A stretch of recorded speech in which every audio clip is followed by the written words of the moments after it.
Sure, not wrong, but if there's maybe ADHD or something else.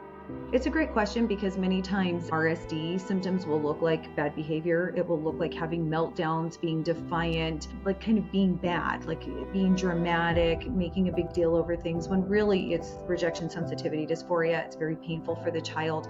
They're having a very difficult time regulating their emotions and they're perceiving the situation different than it's actually happening.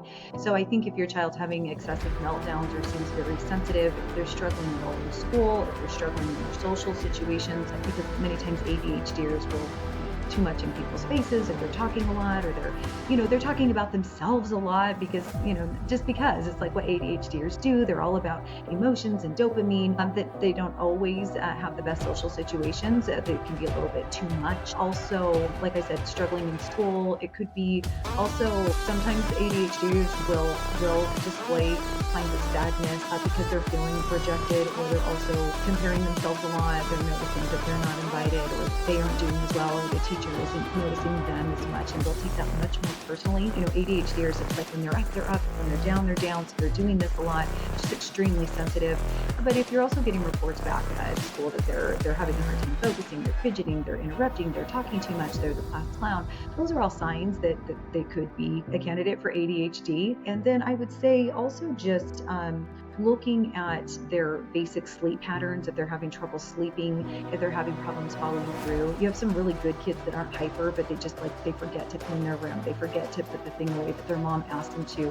They're always forgetting, to take something to school. They're just forgetting, and the parents are getting on their case. Why can't you remember? Why are you doing this? And the child, doesn't know why they're doing it.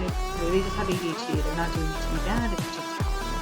So, like I said, I have an ADHD test on my website for free. If anybody wants to take it, if they can see what results come up for them, and then decide if you have any concerns at all. I'd always recommend going to be evaluated by an ADHD specialist.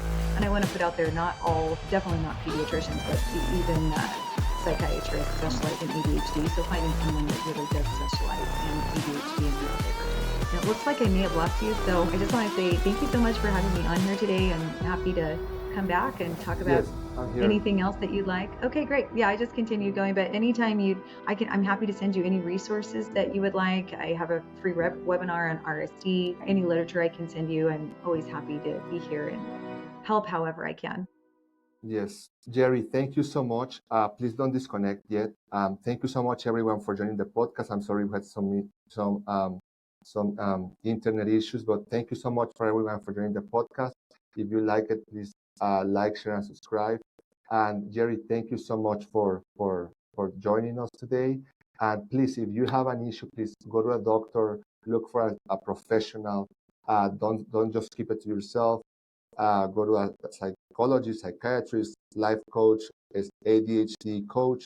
Look for help, okay? Thank you so much, everyone, and I hope that you like this episode and that you keep following us. Thank you so much and have an amazing day. Bye-bye.